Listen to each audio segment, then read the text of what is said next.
After 14 years of not receiving a proper Bleach console game, Bleach Rebirth of Souls makes its way onto modern platforms in style. Now I know what you might be thinking, isn't this just another simple anime fighter? Well, you might be surprised. You see, Rebirth of Souls is filled to the brim with many deep mechanics that even traditional fighting game players will love digging into. While there is a lengthy tutorial and the training mode has plenty of features to help you practice and deal with certain situations, you still have to know how the entire combat system synergizes together. So whether you're an outsider just trying to get a glimpse of the combat system, someone who's trying to brute force their way through the story mode, or someone who's trying to win a lot in online matches, this video will give you everything you need to know to make you feel like you're number one.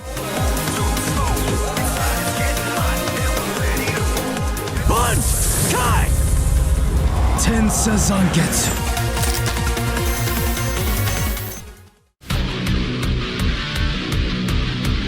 So before we get into the rest of this guide, there's a few basic terminology and mechanics within the game that need to be explained. After getting a good understanding of what these things are, you'll have just enough information to follow the rest of the guide without being confused. So let's get started. Quick attacks are one of your main attack buttons that you use to hit the opponent by pressing the square or X button. Upon hitting the opponent with a quick attack, you can repeatedly mash the square or X button for an auto combo. These are either safe or unsafe on block, depending on the character. Flash attacks are another main attack button that you use to hit the opponent by pressing the triangle or Y button. These do a lot more damage than quick attacks and can also be converted into an auto combo by repeatedly pressing the triangle or Y button. But on the downside, they are generally unsafe on block. Additionally, you have another attack button called a special flash attack. This attack is done by pressing up and triangle or Y at the same time. These are great for attacking at longer distances that your quick and flash attacks can't reach.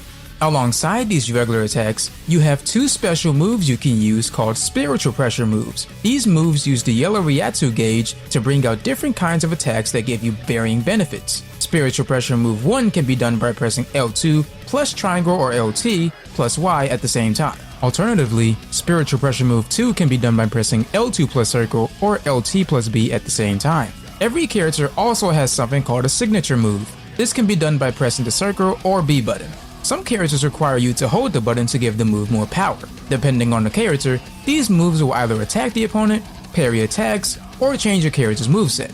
With all these different attacks in mind, attacks will lose to someone that is blocking. Blocking incoming attacks is done by holding the LB or L1 button, and as alluded to before, if you use a move that's unsafe on block, you can expect to be punished. But these blocks will lose to an attack called a breaker, which is essentially this game's version of a throw.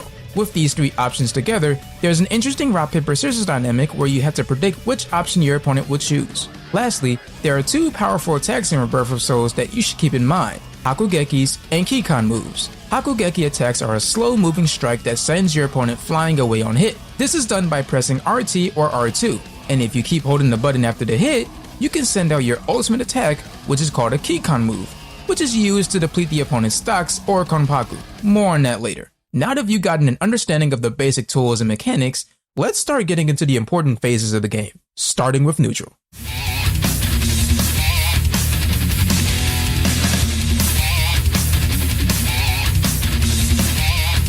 So first, let's talk about the neutral game of Rebirth of Souls. For those who don't know, neutral is a situation in fighting games where neither player is blocking or getting hit by anything. Both players are walking around, playing it safe, and trying to score some damage. You have a lot of ways to do this in Rebirth of Souls, so let's go over them together.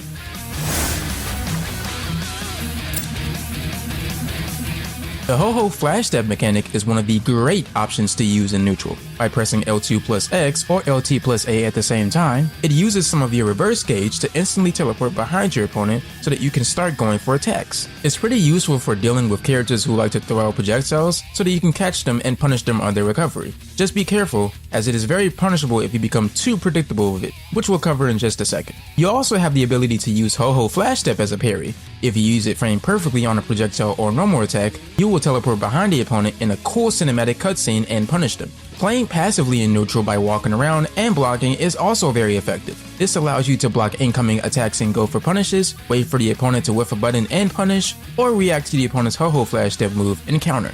To counter a Hoho Flash Step easily, just make sure to react with your attack the moment your opponent disappears. It's very similar to the way how you counter vanishes in Dragon Ball FighterZ.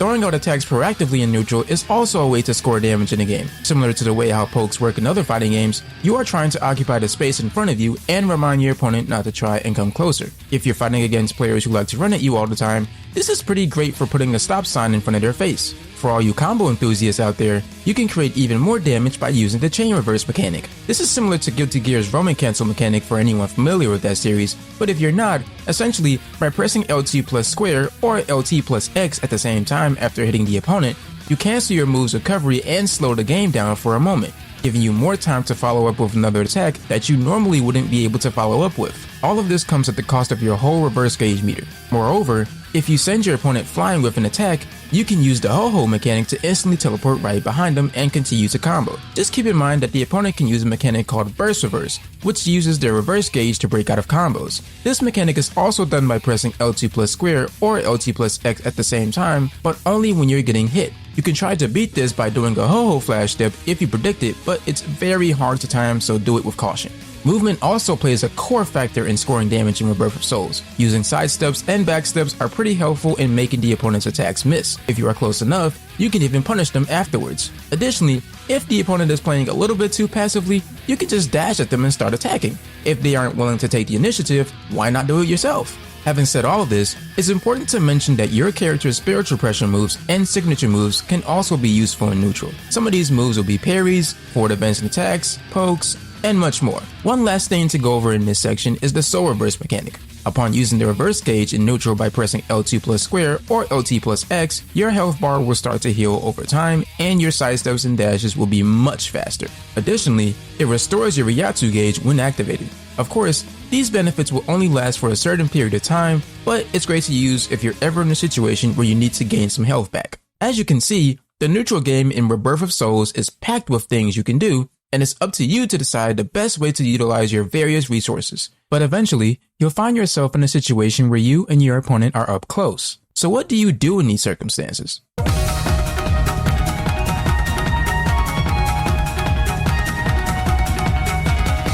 One of the most important things to know in any fighting game is what to do after a knockdown.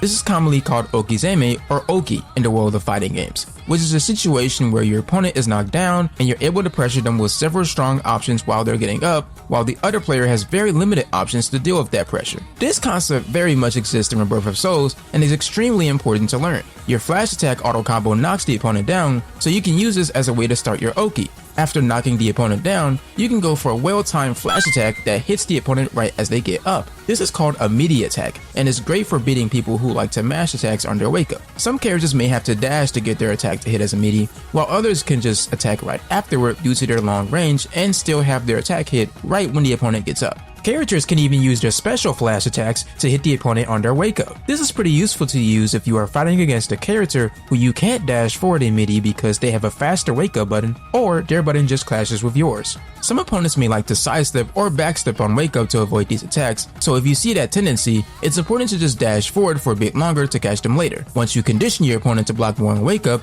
you can then go for a breaker. Characters who don't have to dash to get immediate can just charge their breaker and it will move them forward. If you encounter someone who defaults to throw second on wake up, after you end your flash attack combo, you can just dash forward, dash backwards to make their throw with, and dash back in to go for the punish. This is called a shimmy in most fighting games, and I'm glad to see it in here as an option to bait out throw. Lastly, you'll come across opponents who will try to do the Hoho Flash Step mechanic on their wake up to catch you trying to meteor throw them. As stated previously in the neutral game, instead of going for the meteor this time around, you can just react with your attack the moment your opponent disappears. However, if your opponent blocks on wake up and you just finish the flash attack auto combo on their guard, you're typically very punishable. This means that you cannot block the opponent's next attack once the last hit of your flash attack auto combo finishes. Having said that, you have a few options to mitigate the disadvantage or counter a potential retaliation. You can use chain reverse to extend your pressure or use frame shafts to counter an opponent's attack. More on that later. In particular, using chain reverse to extend your pressure is great because you trickle down the opponent's guard gauge. If you deplete your opponent's guard gauge down,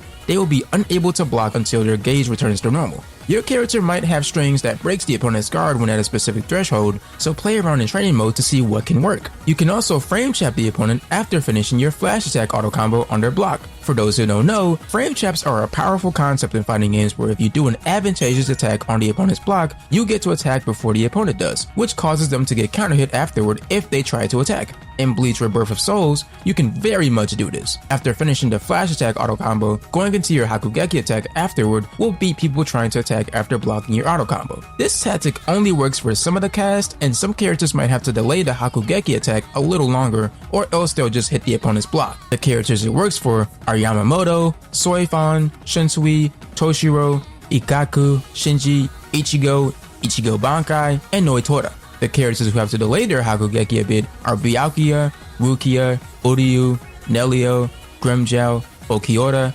Tosen, and Gin. And if you were wondering about who can't do this tactic, it's Komamura, Kenpachi, Mayuri, Kira, Renji, Shuhei, Rangiku, Shiba, Sato, Yoruichi, Urahara, Grants, Hallibell, Stark, and Aizen. Additionally, some characters' special flash attacks like Ichigo and Yamamoto can frame trap their opponents in the game by inputting their quick attack after doing a special flash attack on their block. If you want to test this situation out, go into training mode and make sure to set the dummy to always guard and always do a quick attack after blocking.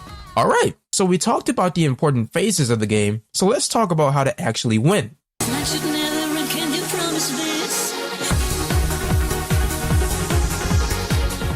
Lastly, let's talk about how to actually win in Rebirth of Souls. Your Reishi gauge is your health bar, and just like in every other fighting game, you want to whittle down the opponent's health to increase your chances of winning. Upon getting your opponent's health bar into a red color, this is your chance where you can do a Hakugeki into your Kikon move, or finish off your opponent with normal moves, which leads them into a state called Soul Break, allowing you to then kill them with your Kikon move afterward. For any viewers who played the City of Final Fantasy, it's similar to how you have to use EX moves in order to incapacitate the opponent once you reach a certain threshold. It's the same here, but with your Kikon moves. It's important to note that if the opponent tries to do a Kikon move when your guard gauge is still active and your health bar isn't in the red area, you can block them. Pretty simple, right? Well, it doesn't stop there, as you still gotta keep fighting your opponent. Similar to the Super Smash Bros. Series, Rebirth of Souls has a stock system in place called Konpaku. If you reduce the opponent's Konpaku to 0, you win the match. This is where the macro strategy of the game comes into play, as the number of stocks you reduce from the opponent depends on the current state of your character and what they are doing. To put it simply,